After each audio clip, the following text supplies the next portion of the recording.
It's Nerd 30. So come one, come all to the nerdiest show of them all. The Omega level nerds are ready to talk nerdy to you. Yes, it is the Omega Level Nerds podcast. D Square with you, comic book reviewer for superheroespeak.com, YouTube content creator, and of course host of this very podcast. JD Oliva joins us tonight. Very special guest, Amazon best-selling author, writer for Fight Game Media, Russell Joy, special werewolf correspondent, and of course, 1/3 of the Superhero Speak triumvirate joins us. Thank you so much, sir. How you doing?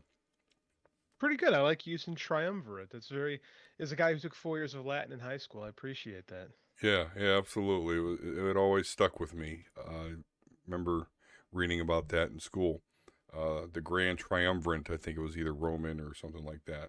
It was ancient Rome. It was the first one was set up when Caesar was in the process of trying to overthrow the Republic, and then the second one was set up in his wake, only to be overthrown by Augustus himself. I have a degree in history that also makes me no money. So yeah, Yeah. Hey, it's interesting stuff. Almost sounds like Star Wars there. very much in a lot of ways. Very much. Thanks for having me on, man. It's always a blast talking with you, and we got some cool ideas tonight, and I got some cool stuff to talk about. So, man, it's awesome to be here. Yeah, absolutely. Love to have you. Okay, so of course, let's talk about the Kickstarter that you got going. Um, Well, it hasn't started. It hasn't started yet. We're okay, starting it on April 18th. So there we go. I just launched the page. So I'll attach it so so we can click on it. It's brand new with the campaign hasn't started yet. It won't start till April 18th. And it's not for a new series of books. It's actually going to be a re-released series of books that I put out like 2 years ago, and it didn't work. People didn't dig it, and I figured, oh, I just wrote some bad books and kind of like let it go and focus on other things. And then elements of those books kept showing up again, and I thought maybe I just attacked it wrong. Maybe I didn't have the right covers. Maybe I didn't have the right battle plan going in. So I decided I took all year with this actually. For the last year, I've just wrote these. There's 3 books I'm releasing. There's 4 books in total. But so I just spent the last year rewriting them. I got a new editor who really helped do brand new things with this, really helped me tie this all together so they're the same books, but they're different, right? Like they're better. Like my editor's like, these are the best books you've ever written. And so Mm, I don't, that to each their own. I mean, I yeah, really like them, but to hear that is exciting. And I'm looking forward to doing something different and putting something out. And I'm just really planning, like getting this Kickstarter like rearing to go so that in middle of April, we're able to kind of hit that ground and get running. And I love these books. I love this story. It's really based on my love of comics, right?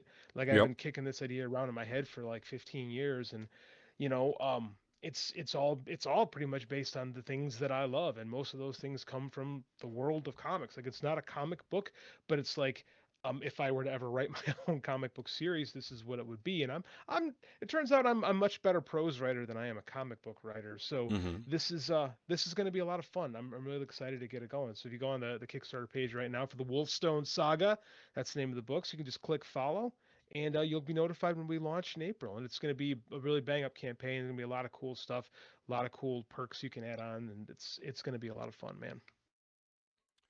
Yeah, and we'll definitely have a link in the description. And when when it actually starts, we'll certainly be sharing that on our Twitter at Omega Level Nerds. So make sure you're following that. It's interesting though to hear that the books didn't take because if I remember correctly, I read Apex, Hmm. um, and I thought it was great because I thought it was a very comic booky story. So I really enjoyed it. So I mean, I'm sure your editor knows what they're talking about, and it'll be even better with the whole rework. But I thought it was a great angle. I appreciate it. I mean, the core of the story is still there, right? It's the story is still the story. What I changed was a lot of just my syntax, a lot of the writing stuff. I wrote more. I added to it. I didn't subtract anything from it. I actually beefed up the story, and I had the book so that the rest of the series runs a little bit more flush to it. Honestly, I think a big problem was the covers. I don't think the covers worked. I think the covers weren't as good as they could have been. I think these new covers are a lot better. They're a lot more genre specific, and that characters are all still there. None of the characters have changed. The nuts and bolts of the story are the same. It's it just you get a chance to go back and let's say, okay, what went right, what went wrong. I mean, I think the plot was good. I think the characters were good. I think I'm a better writer now, quite frankly. And I think this Hmm. my new editor had me. I don't want to get too deep in the weeds and like talking writing, but I'm Well, writing this hey, in present tense instead of I'm writing it in present tense instead of past tense. And yeah, it's a lot more in depth. It's a better series of books. So I'm real excited. I sent you the new one. It's not Apex anymore. It's now called Immortal, and more marketable title as I'm told. sure, And hopefully it sticks the landing this time around. I think this time focusing on a Kickstarter launch as opposed to an Amazon launch, it gives me a chance to really reach out to people individually because like there's a lot of controversy right now about people running Kickstarters for books. Brandon Sanderson, I don't yeah, know if you're a Brandon Sanderson guy or not.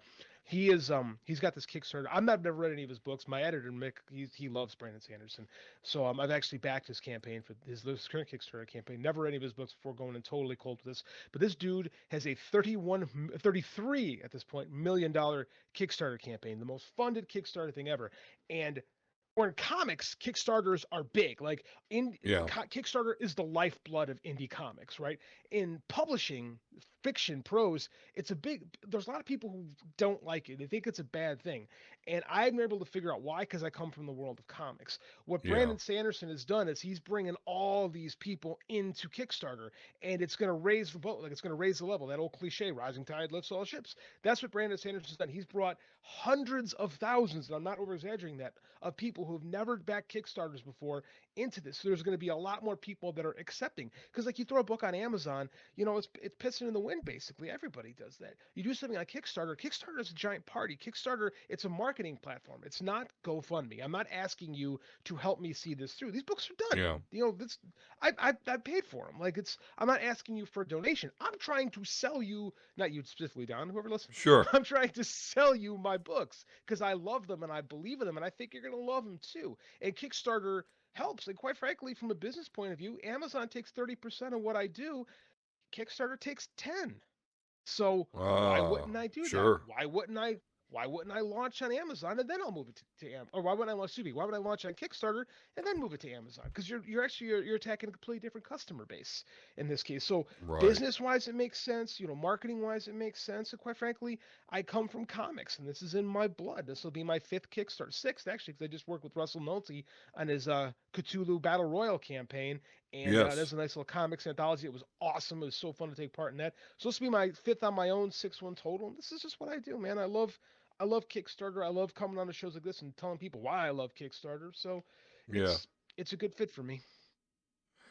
Yeah, that's good. I don't understand any vitriol against it. I think it's a great way to do things. You can, like you said, you've done the work, it's happening. It's really just, hyping it up, celebrating it, and giving people an opportunity to support you in a way that, again, doesn't involve, Amazon where you're a needle in the haystack. Yeah, exactly. And then when like I said, when this will be like a 2 week campaign, and once it's done, then in 4 or 5 months down the line, because I want to make it exclusive to the people that are going to buy it, then I'll put it on Amazon, and then it can live there, and then that's where it'll be its ground, and Right. then I bring something else to the market, but that's okay. So like I said, this platform gives guys like me, the little guy, quite frankly, an opportunity to compete, and that's all we really want to do is compete because like I'm fighting for shelf space with Stephen King. He's my favorite author, and that's an unwinnable war for anybody. So Yeah. Kickstarter gives us that chance, man. It lets us compete. Yeah, I love it. And you mentioned being a comic guy, and talking about, this being a comic booky book. I've always wanted, I've heard you on Superhero Speak talk about it, and you've talked a little bit about it on my podcast, where you were almost, your idea, your book was almost going to go forward with DC Comics. And Yeah. obviously, that didn't happen, and I'm sure that was very, very disappointing. Um, Kind of take us through that though a little bit. Like So what was your idea? Let's start there. What was your idea that you pitched that, they at least had some interest in? Well, let me actually go back further than that because this is a different kind of story. Like my first Kickstarter way back in 2011 was for this book called Deluge. It was this crime comic that took place. It was like basically rogue cops in Hurricane Katrina. There's an undercover FBI agent on the run.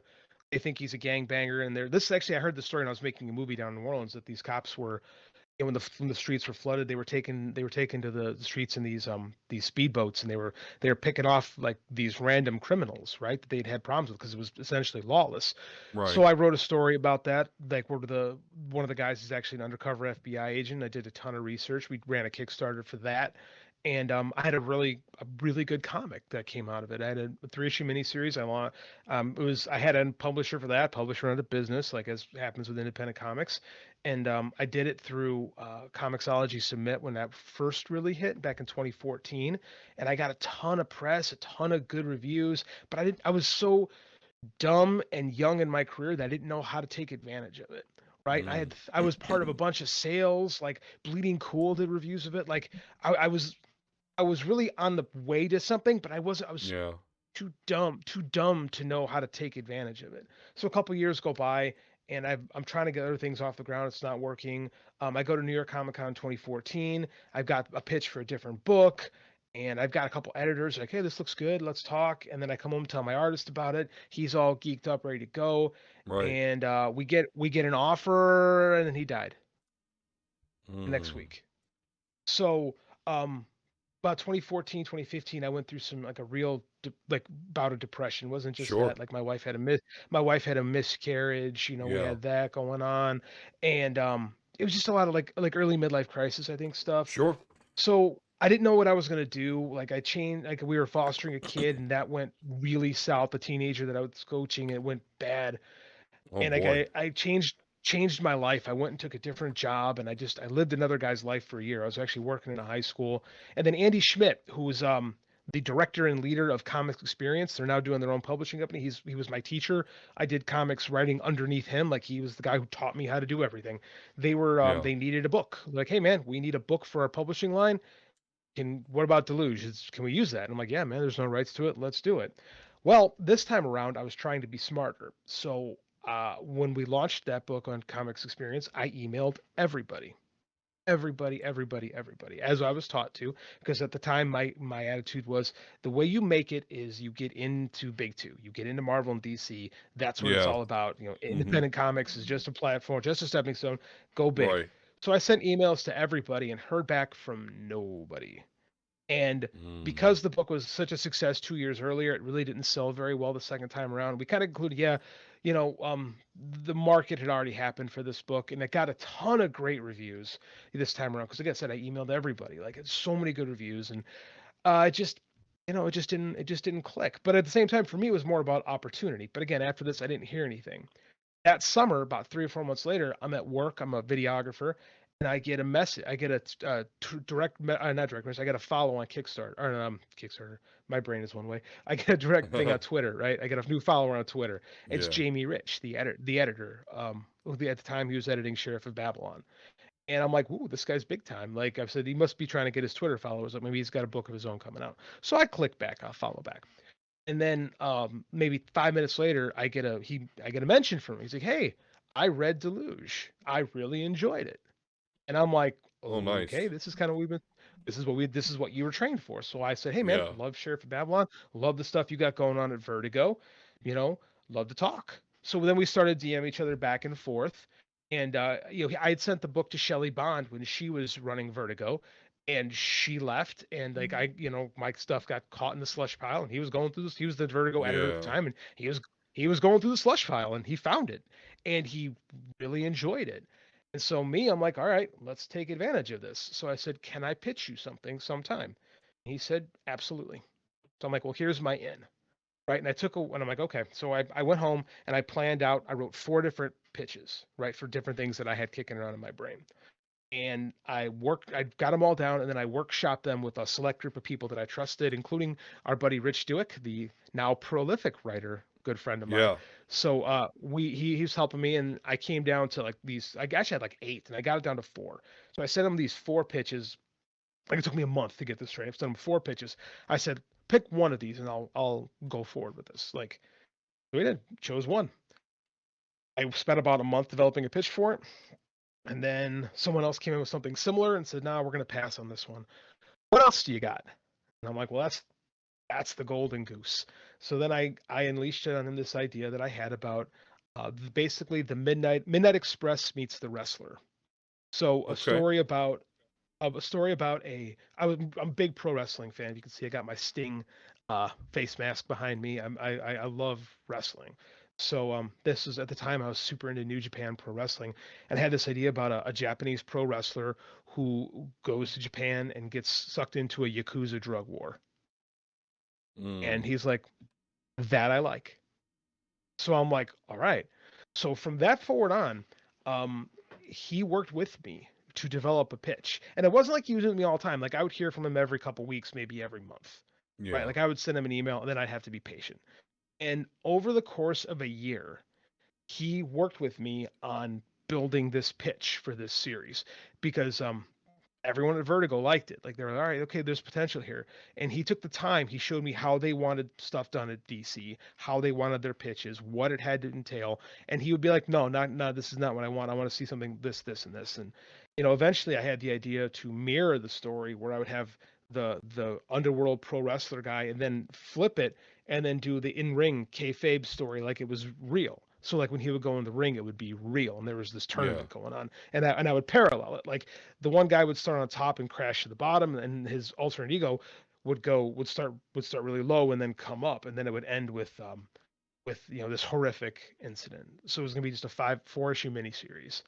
And at the same time I'm developing this, I'm like, okay, this is everything you've ever wanted is right here. But I Yeah. also have enough friends to know that okay, there's a good chance this probably isn't going to happen. But this was kind of like having him talk to me like this was kind of the moment where I'm like, I can do this. I have the talent. Like again, I suffer from real nasty imposter syndrome where it's always like, you're really not that good. You're lucky. You're Sure. not good enough. So it's Yeah. terrible That doubt. amongst creatives. Yeah. And like so I'm like, okay, what am I gonna do if this doesn't work? So I'm like, all right, what am I gonna do? So that's when I really started going, okay, let's be an indie guy. If this doesn't work, let's have another iron in the fire. So I took another one of those pitches that he turned down, and I decided I'm going to do my own miniseries of this one. So I went to school. I met Tyler James, and I went to his Kickstarter school, like his online. I was part of the pilot program for launching what does he call it? Comics launch, Mm-hmm. right? And I learned how to Kickstart. And I met all these. And I'm not a big community guy, surprisingly. Like I'm not someone that gets super active. Like when I used to go to Yeah. conventions, I didn't like talking to people. I was very shy. Like so I get nervous in large groups, which is kind of weird because I can talk to a large group of people, but I can't like interact with them. Like I can lecture. I'm very good at lecturing and Yeah. telling people what to do, but very Yeah. talking to them is very difficult for me. So I learned how to do Kickstarter, right? And through doing Kickstarter, I met Russell Nolte, and he's a guy who does comics and books. And he's like, his whole thing is, why can't I do both? Why do I have to do one or the other? And I had these 2 novels that I wrote while I was going through my like depression phase, and they were terrible, but I was just doing them, right? And I said, well, I have Yeah. these 2 books. Why don't I just put them on Amazon? And then I started really figuring out how to do that. I started listening to podcasts from the prose world, and I found out that I really quite enjoyed doing that. So I really started building myself from there. And then at the same time, I'm hearing back from Jamie, and we work on the pitch. And then I'll go back and write my book. And then I'm working on this Kickstarter things. I'm like, okay, I have a 3-prong attack. If this DC doesn't thing work, I got the comics. The indie comics thing doesn't work. I've Yeah. got pros. So that's what I was trying to You're figure out. diversified. Yeah, I was trying to give myself a chance, really, because I'm not trying to put all my eggs in one basket, Yeah. right? And then I get the email from Jamie. This is September 17 at this point. He's like, okay, this is the best version of the pitch we have. I'm comfortable with this. His assistant editor was like, this is good. And the other editor of Vertigo was like, yes, we like this. They said, we're going to take this to the publisher next week. From there, it's yes or Ooh. no. And it's out of our hands at that point. It's going to go Yeah. on to them. So I'm like, all right, I'm ready. And then I was super nervous. At the same time, I'm gearing up to do my own Kickstarter for Red Sunrise, my comic book that actually worked. And I'm working on my books, and I'm like, okay, and not everything is involved in this one. I'm good. I'm ready to go. And they took it to the editor or the publisher, and he didn't like it. He's like, I don't Mm. get it. I don't get wrestling. That was it. Oh, Then one of I think a few those. months it was, and a few months later he moved out of Vertigo and into I think it was the Superman office at the time, or maybe it was Batman. I forget. Um, and I was like, you know what? And I was upset, but at the same time, I wasn't like terribly upset because by this point I'd already gotten the job at Superhero Speak doing a podcast. I'd already really got my career moving in the right direction. I was really starting to figure out prose writing, and it was like, you know Yeah, what? I can do this. And then now at this point, I don't think that's the right place for me anyway. Like I don't I'm not interested in working with like comics. I'm only gonna do like for fun now. Like I just I don't I think I'm actually better at the other stuff. And I'm far more interested in being my own boss and being, self-published and being a guy who does his own thing. Like I've never hmm, tried to get an agent. I've never tried to get published by one of the big five. Like I like in the prose world, like I talked to JD Barker, who's this big time horror thriller writer, and he even says, he goes, "No, don't even, unless you get life-changing money from the publisher, it's not worth it. Go do it on your own." It's like they're just going to take money from you, which is why there's so much backlash to Kickstarter, because you don't need them. Right? Like I yeah, jokingly said, I'm fighting for shelf space with Stephen King, but it's kind of true. Like I'll have ads where if you pull up it, you're going to see the Book of Jericho underneath it because I'm smart enough to advertise on his page. Like you're going yeah, to like my book will stand next to like everybody else's, and like that's something that you can't like you. And at that point, it's like, do you like it or do you not? And it's yeah, fine. Like I'm making money. I'm doing what I want to do. I don't really I don't really want to play in that ballpark anymore, right? Like I don't need it, but at the same time, like I'm not here having this conversation with you if Jamie Rich doesn't reach out to me and kind of give me that attaboy that I really needed at the right time. Like yeah, I don't absolutely. I'm not doing this if he doesn't do that. Like like a lot of people say, "Oh man, you came so close." I'm like, "No, I did," but at the same time, like that's the life of a freelancer. Like you're always trying to figure out where my next job is coming from. Like, are they going to accept this pitch? And I'm like, that is not something I really want to do. I did it the one time and it didn't work out. And I'm like, you know what? I don't want this. I don't want this to be like I'd rather just control my own destiny. And so many guys, so many big name comic guys are going the other way now. Like James Tynion's just doing stuff on Substack now. Like Scott Snyder's got his own stuff, and he's doing it through Amazon and Amazon Prime. And like, I mean, that's awesome. Like people are finding ways to have careers outside of what you're supposed to do. And just to be on the ground floor or something like that's a lot of fun. And quite frankly, it's a better fit for me. And like I don't think I'll ever talk to him again. He's not with DC anymore, and I'm not even sure where he's at. But without Jamie Rich, I'm probably just working in a high school and a wannabe writer instead of a guy who's actually doing it. Yeah, definitely, sounds like a pivotal person there in the process. I am surprised though. I mean, I understand you're saying the one publisher didn't like it, didn't get it, didn't like wrestling, but I'm surprised like something like that wouldn't at least be put on some sort of shelf because I think that wrestling comics are kind of gaining steam if I'm reading the room correctly, seeing what's out there. And I also They know, go ahead. No, I say they are, but I was this for me is about 4 years ago, 4 or 5 years Right, ago. right. So So ahead of your time I might have almost. been, yeah, I might have been a little too ahead of my time, which is a good thing and a bad thing because this project is going to see life. I'm actually that's my April project. I'm going to write the novel. Like I'm going to Yeah. write the novelization version of it, and that's okay. Like, and I asked him, I said, "Do you think somebody else would pick this up?" He's like, "Yeah, somebody else would pick it up for sure." And if I wanted, I could have found an artist and tried to go dark horse or try to do it on my own and something like that. But comics are expensive, man. And I'm a believer that artists should be paid. And I don't feel Yeah. comfortable asking people to work for me on the idea that, hey, I'll try to pay you in the long run. And I paid a lot of money out of pocket for Deluge. Like Rich, like my buddy Rich, he did a fantastic job, and I'd like to think I treated him pretty good, like as far as the work goes. But it's expensive, and a long time ago, my wife said, no, no more. No more spending lots of money on comics. Yeah. Like producing them, I should say. And it's Sure. I get it. So for me, like the cost of a book is like, okay, what's the editing going to cost and what's my cover going to be? Like whereas a comic, it's pretty heavy. Like I respect and I love and adore anybody with the courage to go in and jump in and do that. Like for me and my family, it just turned out not to be the right move creatively and financially. And I believe me, I think that let's be honest, Dan DiDio, I think he messed up. I think he hired me. Like I think that's what should have happened. But Yeah. he's Yeah. gone. He's gone. I'm gone. It doesn't matter. Yeah. Yeah. Exactly. All dust in the wind at this point. But it's valid, man. I mean, to see how the setup goes, and you're like, you know what? Nah, that's not me. I mean, it's important. I mean, I fantasize about doing some stand-up comedy, and I've written some jokes that I think are pretty funny. But when it comes down to it, if I ever got past the open mic night stage, do I really want to hop in a plane every weekend to go do a gig in Idaho somewhere at a place called Chuckles? Hmm. Um, or would I just want to travel to Cleveland every weekend, which isn't going to happen? So, yeah, you got to find out, get in where you fit in. So you might be a comic guy, but I get what you're saying there. The whole novel thing just works out better for you, and I totally get that. So, Yeah.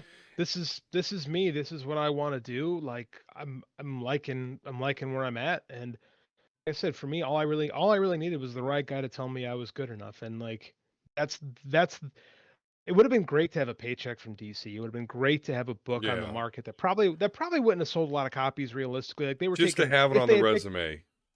yeah, it would have been great. It would have been cool. Like they would have definitely taken a flyer on me if they would have. But I'm okay. Like I said, I'm in a better place in my life because of that experience. Like I'm a Yeah. jock, like I'm an athlete. Like it's all about taking those little missteps and figuring out how to go forward from all that. And that's the big lessons I got from amateur wrestling my whole life, and I've applied it to my professional career. And like I said, I'm okay with it. I'm good. Yeah, I mean, experience, failure, they're the best teachers. They'll outdo book learning any day of the week. So, yeah, you Yeah, can't be afraid. And if it doesn't go right, you learn from it. absolutely. All right. Well, again, we'll have the Kickstarter link and all that stuff. But great, great stuff, man. It's a very interesting story. Thanks, man. Kind of tragic, yet, you know, seeing how it's molded you and seeing, where you are. Heck no, who knows where I would be if I didn't start listening to a podcast called Superhero Speak, and I put some stuff on their Twitter, and JD called my podcast House of D's Nuts. Who knows where I would be?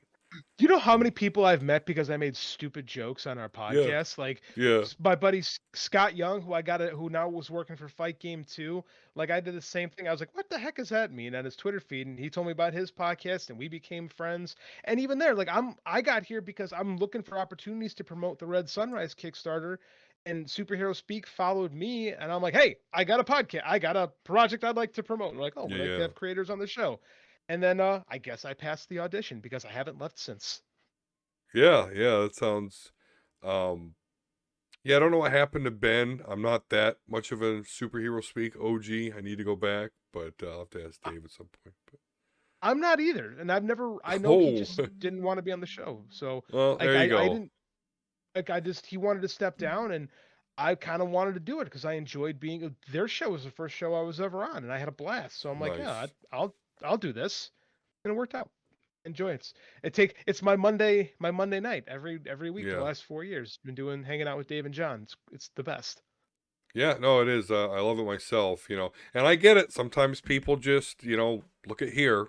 There was more, I had invitations out to the regular bunch there, but things happen. Mental health issues happen. I mean, we used to Yeah, do Omega level nerds every week and kind of hit a rough patch, which, I'm good now. So, don't ignore mental health. Take care of it. Talk to somebody, get counseling, and then you can get help, and then you can get back with your life. absolutely. It's my PSA for today. All right. So excited about your Kickstarter, but I'm really excited because I want to talk to you Well, I want to talk about the Joker, but before that, I want to talk about Peacemaker. Let's do Um, it. spe- Specifically because you did not get to talk about that on Superhero Speak. No, I didn't get And to. I was out. I was out the week of the final episode. Yeah. yeah, and I, of course, I haven't podcasted about it myself. Um, so to set it up a little bit, obviously, I'm not the biggest DC fan or Suicide Squad fan, but I watched the movie. I watched the Suicide Squad, and un. I guess I didn't think this would happen, but my wife really enjoyed that movie and And mine did enjoyed too. all the characters and whatnot. And when I heard they were going to do a Peacemaker series, I was like, why? We got the funny man John Cena Peacemaker. What? Okay. And I almost wasn't going to watch it. I almost had like force myself because I'm like, okay, it's just going to be raunchy, bad language, which I'm okay with, but I'm not a big fan. But okay, I podcast. I'm a geek. I at least got to check it out. And I kind of nonchalantly, almost hesitant, asked my wife, like, do you want to watch this Peacemaker show? It's going to be ultra violent and raunchy, but and she's like, oh, yeah. Okay, all right. And I'm thinking, okay, she'll get one or two episodes into it, and it'll be enough, and she'll be done. And maybe, and myself as well. We pop it in, or, well, you don't pop it in these days, you stream it. Uh, and the theme song comes on. And I'm like, my wife's instantly loving it. And I'm like, what the fuck am I watching right now? I mean, this is funny. They're all keeping straight faces and all that. But, oh my God, is that T-1000 thrusting his pelvis? Oh my God. Okay. Um, Long story short, it's a great fucking show. John Cena does just the most awesome job as Peacemaker, and you do become sympathetic to the character, which makes you like Vigilante even more because, as I said to my wife somewhere in like the fifth or sixth episode, like, Vigilante's the only one that's like got Peacemaker's back, like at all times. He may do dumb shit, but I like that guy. Now, all that's coming from a layman of DC Comics. So I got to hear your thoughts, JD, as someone who's, infinitely more knowledgeable in that, comics arena. What I mean, I assume you liked it, but what are your thoughts? Some good deep cuts. How did you like the very ending? I love this show. Yeah. I'm a big DC fan, and the only thing I knew about Peacemaker was that's who Alan Moore based the comedian on. That was the Okay. extent of my Peacemaker knowledge because it's not like he was a player in any form of DC Comics at any point. Like he's just one of their, he's a Charlton guy who got absorbed into the universe, right? When they were, because DC bought all these other comic book studios over the years. He's Yeah. just a guy. Like of those Charlton guys, like the biggest one is probably Blue Beetle, and the next one's probably the Question, and then he's way down the list. But there he is. Yeah. When they announced John Cena was going to be in the Suicide Squad, I was interested, and I had no idea who he was going to play.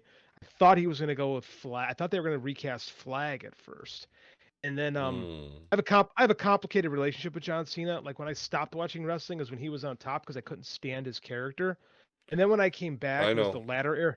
Well, when I came back in like 2015-ish, 2014, 15, he was in a different spot, and I got to appreciate him a lot more. And I really was like, he won me over finally. Um, so I'm like, okay, I'll give him a shot because I'd seen some of the movie stuff he'd done. He was all right. I'm like, all right, John Cena, he's not bad. I'll take this. So, but he was not the reason I watched the Suicide Squad. The reason I watched the Suicide Squad was James Gunn. Because Guardians is probably my favorite Marvel movie to this day. Like I love Mm. Guardians of the Galaxy. I love the cosmic Marvel stuff to begin with, right? And Yeah. there's just it's such a good movie. It's as far as like character, it's the most, in my opinion, it's the most character driven, balanced Marvel movie that there is, right? It's Gunn is one of the few filmmakers who is able to retain his sense of just being James Gunn in spite of the Feige machine, right? You feel a James Gunn movie. So I was really curious to see what an angry James Gunn, because he was fired at the time, I was curious to see what Yeah. angry James Gunn would do with the Suicide Squad. And then I found out it was a sequel. I'm like, why would they make a sequel to that piece of crap movie? It's fucking Yeah. awful. But I hated this because I love the John Ostrander Suicide Squad run. It's one of my favorite books from DC. It's so good.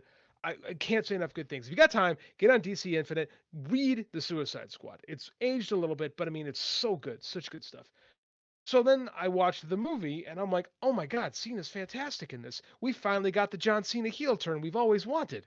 Yeah. He's great. He's an unlikable piece of shit. Like, Yeah. but like you, when they announced him for a movie or for TV series, I was like, what? I don't want this. So I knew I was gonna have to watch it for the damn show. I'm like, oh, Dave's gonna make me watch this thing Yeah, anyway. yeah. So I saw the trailer and then I was cautiously optimistic. I'm like, all right, well, okay, it's Yeah. Gunn. I thought he might just be producing it. So I'm like, all right, I'll give it a chance. And then the reviews came out and I was like, wow, people really like this thing. And then I saw the title sequence on Twitter. It got posted, and then I was like, okay, I get it. I get it. I get what they're doing right away. This is cool.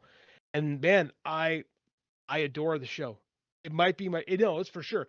It's my favorite thing to come out of the DC extended unit, whatever they call it thing, the DC extended Yeah. cinematic unit, whatever bullshit they've come up with Yeah. that. Like it's the best thing that's come out of it. And I've hated the vast majority of things that have come out of that thing. So Yeah. I adore the show. I think it's fantastic. I think John Cena did this great redemption character arc. I think that Robert Patrick was just phenomenal as an unlikable villain. I thought I thought we had really with me, if you're not superhero speak, you ever listen, I always talk about the characters. The characters are far more important to me than plot.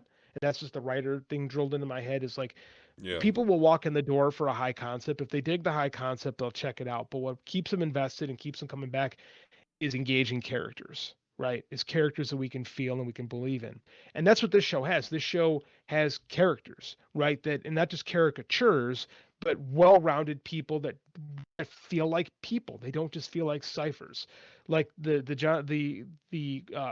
Peacemaker character is fascinating. I mean, I don't know if I never read a Peacemaker book, so I can't tell you if he's anything like the comic version Yeah. of it. I know for a fact this Adrian Chase is not the Adrian Chase from the comics, but I mean, I love what they did with it. Like, I love the characters they created with it. I liked the big story. I mean, I thought they hit it out of the park, and I loved watching it every week. Sometimes watching some of these shows can feel like work. Watching Boba Fett this year kind of felt like work. But I went out of Oh. my way to watch Peacemaker. You know, I got into Boba Fett at the end, but there was long stretches of it where I was kind of like I found myself playing with my phone and not as invested as I thought I would be. Whereas this show, it just got me, man. It just spoke to me. It hit everything that I wanted in the moment, and again, it felt like James Gunn. It felt like angry James Gunn working through his issues and finding peace. Ironically enough. I have to kill every man, woman, and child to get it. Uh, yeah, I was really surprised because I was also invested. Couldn't wait for the next episode, along with my wife, and I just did not expect that from a Peacemaker show. I like James Oh, Gunn, but I'm certainly not a super fan. But I do enjoy what he does in the realm of superheroes. That is for darn sure. I like Gunn. He's got a great little horror movie that came out a long time ago called Slither. That Mm-hmm. Nathan Fillion, Elizabeth Banks, that I can't say enough Michael Rooker, I can't say enough good things about. If you want just a silly, fun, kind of scary horror movie to watch, Slither, it's fantastic. Well, speaking of fantastic things, of course, I know through listening to you on Superhero Speak that you've thought that the Batman movie was fantastic, Yeah, I and liked it a lot. I'm warm to it. I'm not, I'm not goo goo over it, but I thought it was good. And listening to you and others that are more Batman centric as far as your knowledge in comic books, and hear your elation over it borrowing certain things from great comic stuff, I'm like, okay, I warmed up to it even more. We I learned. Go ahead. I was saying no. I think that I really enjoyed this movie because it's a different take on Batman. It felt different than the Nolan movies. It felt different than the Keaton movie. It felt different than what Zack Snyder had given us. And I like Batman as a detective. I get it being divisive because it's not perfect. I don't think a perfect Batman movie exists. But for what it was, I thought Yeah. it was awesome. I really enjoyed it. I've only seen it once. I really need to make it's so long. I don't Yeah. the idea of sitting through it a second time is a bit daunting for me. But yeah, I liked it quite a bit. I'll do it at home. I don't know. Long doesn't bother me if it's good. Um, I mean, It I it swear a week or two ago I watched the Snyder cut again. did you really? Um, yeah, I'm so bitter that we're not going to get a continuation of that. I really am. I'm okay with it. I really want. I don't know. I really enjoyed the dark side aspect of it coming to Earth for the anti-life equation. But again, they're gonna flashpoint it all up here anyway, and Doesn't matter. It's all going that's away. that's Yeah. how it that's how it goes. Which is what I thought was really funny about the ending of Peacemaker. To me, for whatever reason, the two funniest things out of the plethora of funny things that had you laughing out loud in that show, the things that had me laughing the hardest, for whatever reason, the first one is when Myrn, um, I just at some point he's like, every time I turn around, one of y'all doing something fucked up. I couldn't stop laughing for 15 minutes because he was I'm right. with Like you, man. every time he turned around, one of them was killing something or uh the second thing though was at the very end when the Justice League shows up. And at first I'm like, okay, they've got him like blacked out, like this is Ultra Snyder cut, black backlit stuff here. We're just gonna see basically their silhouettes. And that's true for Batman and Superman and Wonder Woman, but then um Ezra Miller and Jason Momoa come into the picture there. I'm like, oh shit, they actually have. And Peacemaker says, you're late, you fucking dickheads. He just walks by him, and of course, the Flash, pokes at Aquaman about sleeping with a fish, and he's like, "Fuck you, Barry." It's like, I I thought thought that was hilarious. that was great, and I was surprised they got away with it, and I'm surprised everybody was on board with it. But I mean, like, it was enjoyable in a very somber moment on the show that I was just, Yeah, it really it stuck the landing, and it makes me want to see more of Momoa specifically because Momoa as Aquaman is really good. I quite enjoy him like a lot. So I hope whatever happens. I mean, like I said, I'm of the mind that DC should it's a salad bar, right? I'll always say this. DC continuity isn't meant to be really kept, right? It started out as like, you had Batman and Superman, and they didn't really coexist in the same universe. They were just doing their own thing, right? And it's not till yeah, World's Finest that they kind of get together, but kind of not really. Like, and we didn't have this tight continuity. And then they absorbed Fawcett, and then they absorbed Charlton, and they actually absorbed National with with the original Flash and Green Lantern, because that was a different thing on its own back then. So I mean, mm-hmm, like, you're taking all this stuff. It never was meant to have this clean a to B to C continuity, like Marvel. And whenever they try to do that, it always winds up making for more problems than it's worth. Like Crisis on Infinite Earths is a great story, but what comes out of Crisis on Infinite Earths is a lot of confusion, right, for yeah, completists. And that's why completists have a tricky time with DC because they try to make sense of everything. And the way to handle DC is to go, well, none of this makes sense, and to just enjoy the moments of it, right? yeah. Because again, if you try to watch or read or imbibe any DC stuff the way you do Marvel, you're gonna get frustrated. Like the best DC stuff is when they're just you take a chapter, like Kingdom Come, phenomenal book. Leave Love it as Kingdom is, Come. right? Yeah, Phenomenal I book. and you're right because Marvel, they say they focus on continuity, but they fuck it up quite often. I assure you, as you know. But they had their own crisis event that was also very good, but left you kind of confused, and that was the Secret Wars, or at least the Mm. most recent, the Bendis or no Hickman Secret Hickman. Wars. That's when I stopped reading Marvel. Is after Hickman's Secret Wars. I was Yeah, just like, okay, I think I'm done. yeah, because it was, and we talked about this time period on Superhero Speak. It was at the time where the Fantastic Four was getting stamped out. Hmm. Because Disney didn't own that portion of Fox yet, so they didn't have the movie rights.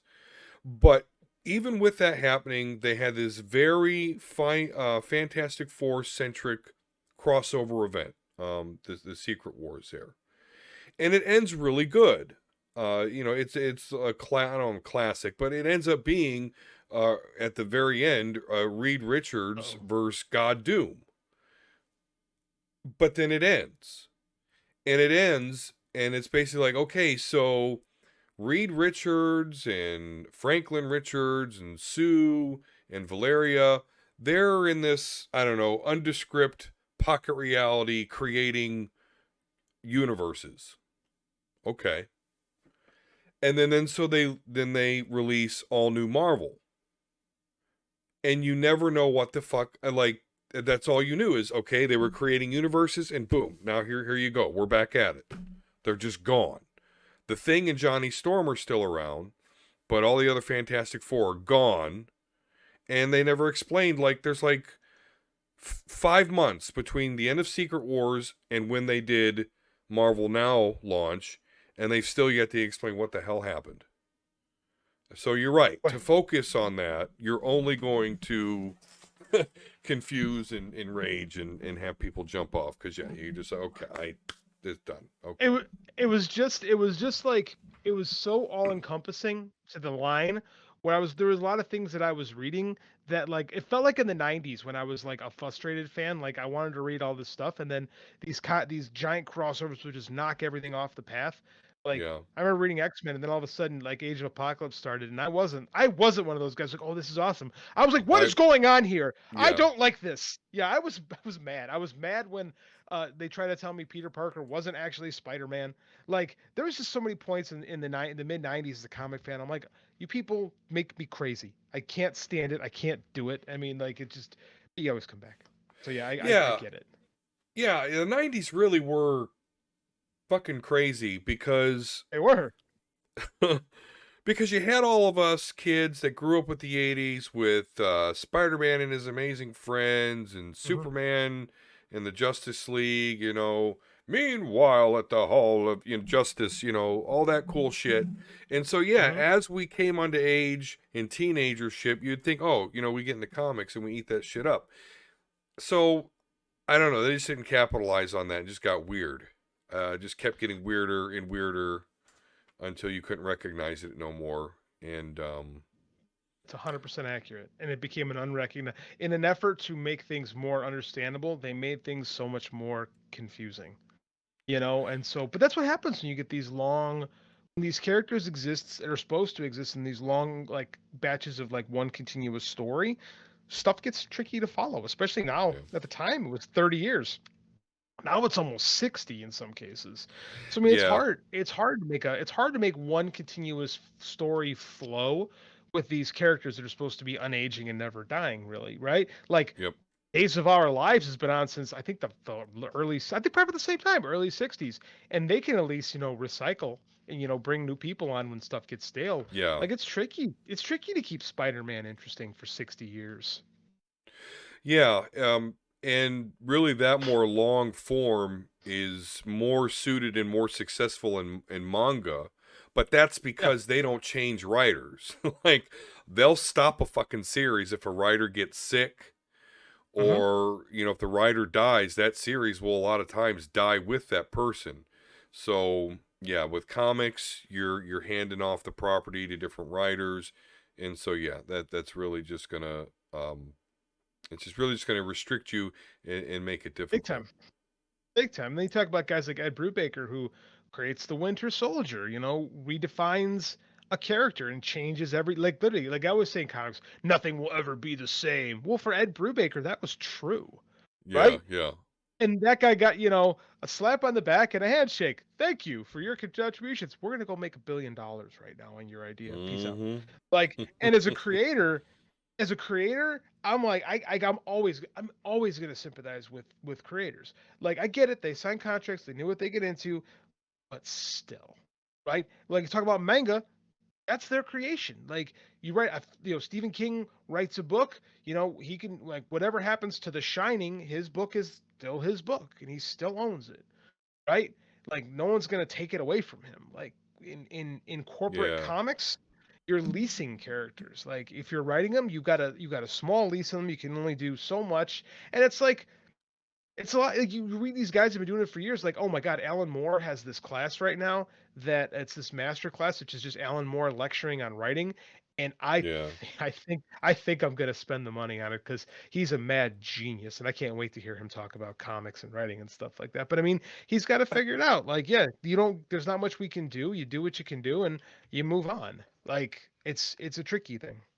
I think I just saw a meme or a quote or something from Alan Moore's class that you were talking about there, where he tells the students, like, look at this face, like, look at my face. This is what happens to you, after 30 years of writing in comics. Like, yeah, he's Here's the pretty thing, too. grizzled.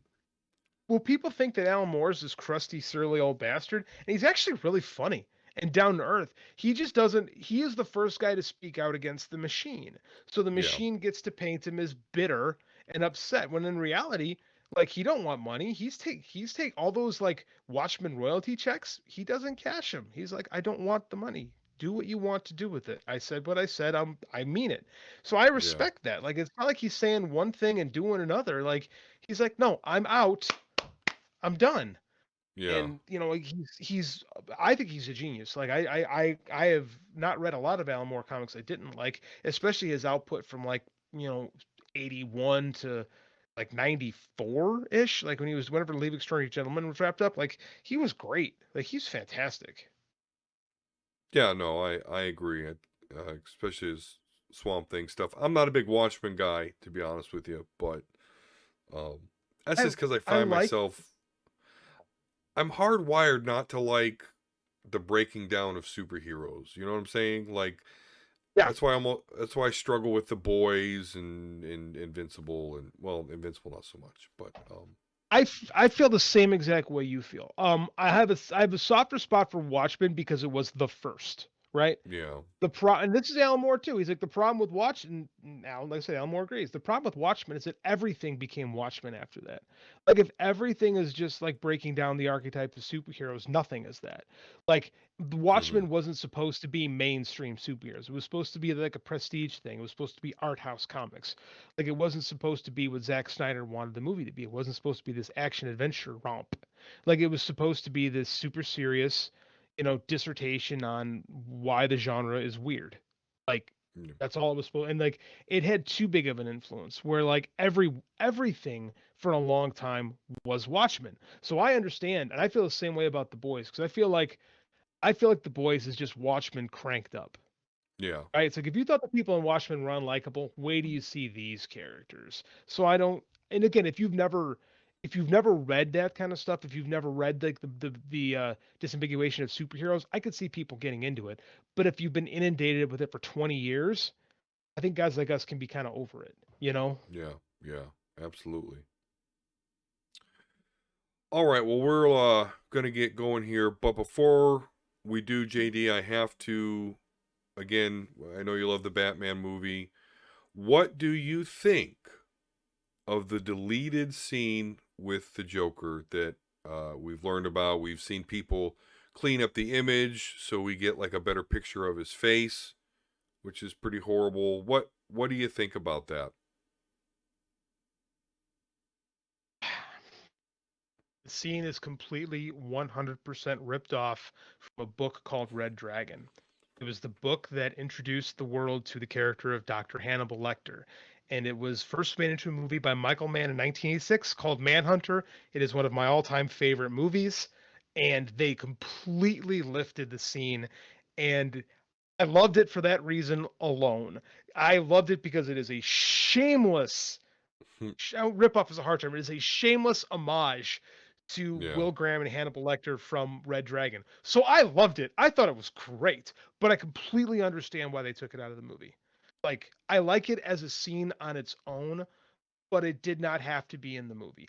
To be honest, I wish they had edited the scene with Joker and Riddler out of the movie. I thought that is a weird T-bone in the movie that doesn't do anything other than go, "Hey, we got the Joker. Hey, we got the yeah, Joker." he's I coming. Don't personally worry, he's coming. Yeah, I personally think the Joker is the most overused, oversaturated, overdone character in all of comics. I think evil murder clowns are the most overused, oversaturated, thing in horror. I'm like an evil clown is such a cliche at this point that ugh. And I say this, Stephen King fan, it's my favorite book. Like I love Batman. Like so like these are archetypes for me, but it's been used and abused and done to death. That being said, in a vacuum on its own, I really like the scene. But I'm Yeah. okay with it not being in the movie.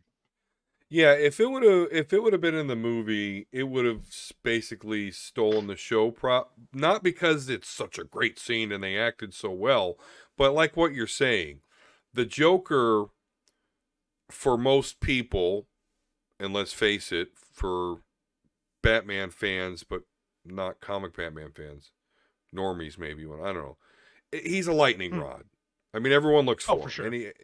so if you put him in the story, I think he like becomes the focus. That's what people talk about, and not and not the story that we were supposed to get in the Batman. So, Hmm. what do you think of the look? I mean, he looks like a fucking like 18 M80s exploded in his mouth. Like, He yikes. so he looks like a dude that got dropped into acid, Sure, right? yeah, Like I think that it's a little bit of it's got some of the ledgerisms in it. I think it's like I tweeted out this morning. It's like the Lee Bermejo Joker. That's what it reminded me of when I yeah, looked at it. But I also see elements of like the Scott Snyder Greg Capullo era Joker, right? The Death in the Family era Joker, where he cut off his own face and was wearing his yeah, own face around. Boy, that was warped.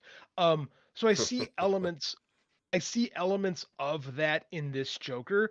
I like that they went super gruesome because so we went like over the year like Ledger was such like a force of nature with the scars that everybody's kind of gone away from that since then. Like Leto did his like yeah, rapper. He's like basically like a little. I was jokingly calling him Little Joker on Superhero yeah, Speak because that's what I felt the look was. I felt that's what they were going for.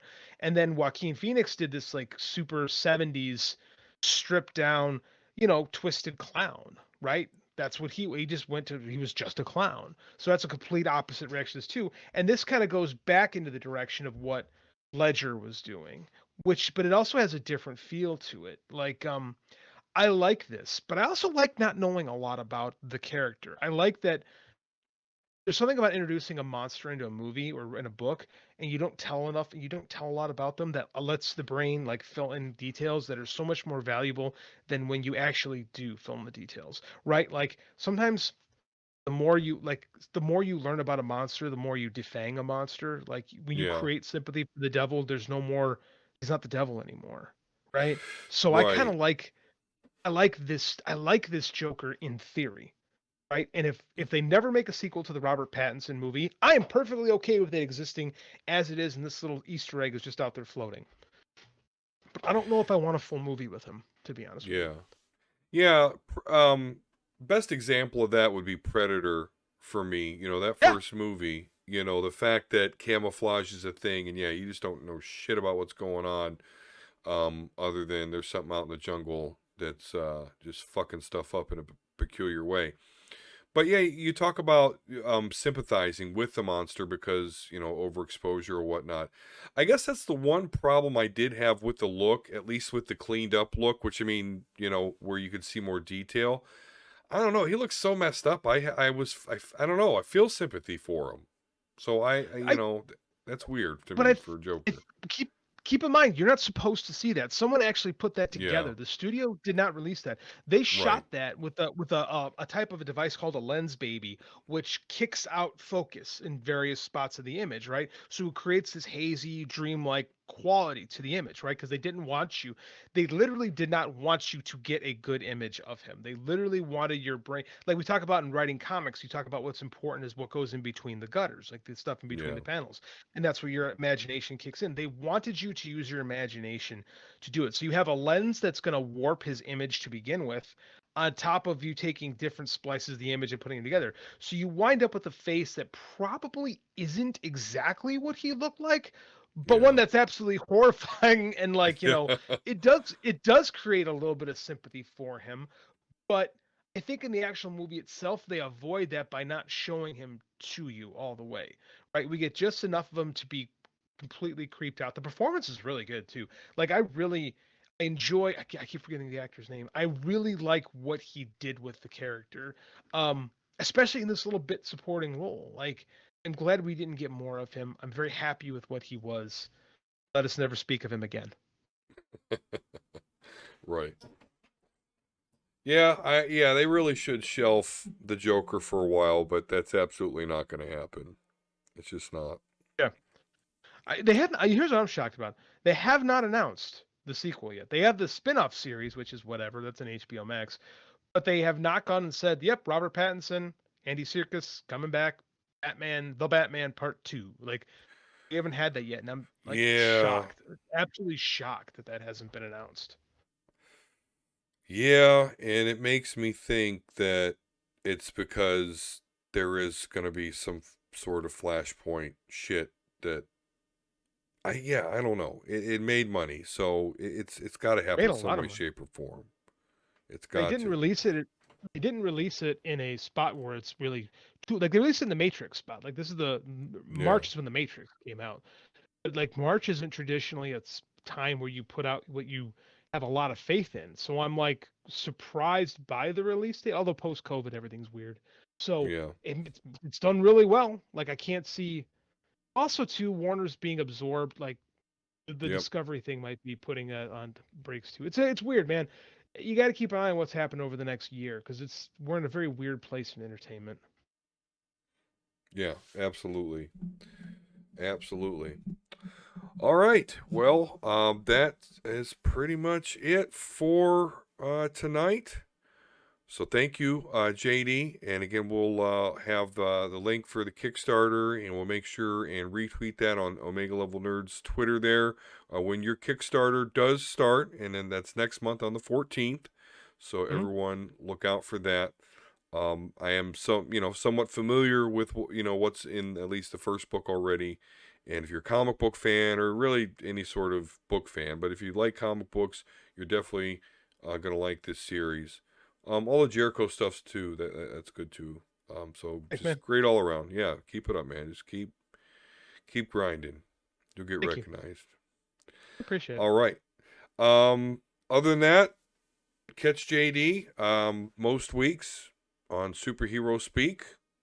And also, what's the name of the podcast you do for Fight Game Media there? I have that up. Brace for Impact. We talk about Impact There you go. Wrestling. It comes out every Friday morning. The hits or misses of Impact. It's a show that doesn't get a lot of love from most wrestling fans, and sometimes it's deserved, and sometimes it's not. So it's fun to talk about that. My buddy Mike Gilbert, and we have a good time talking about a little pro wrestling show.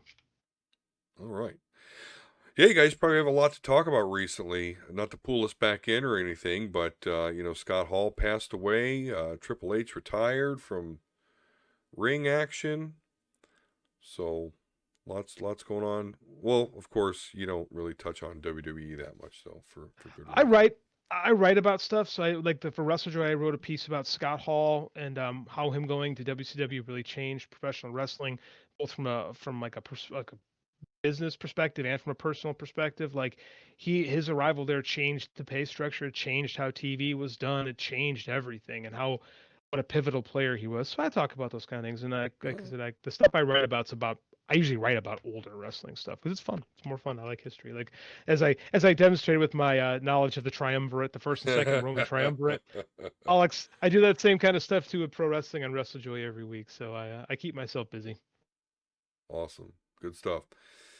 All right, and of course, you can catch me on Twitter at Omega Level Nerds to follow us there on the show on Twitter, and comic reviews on superherospeak.com.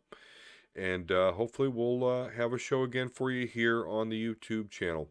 Until next time, peace and love, and we'll talk to you again soon.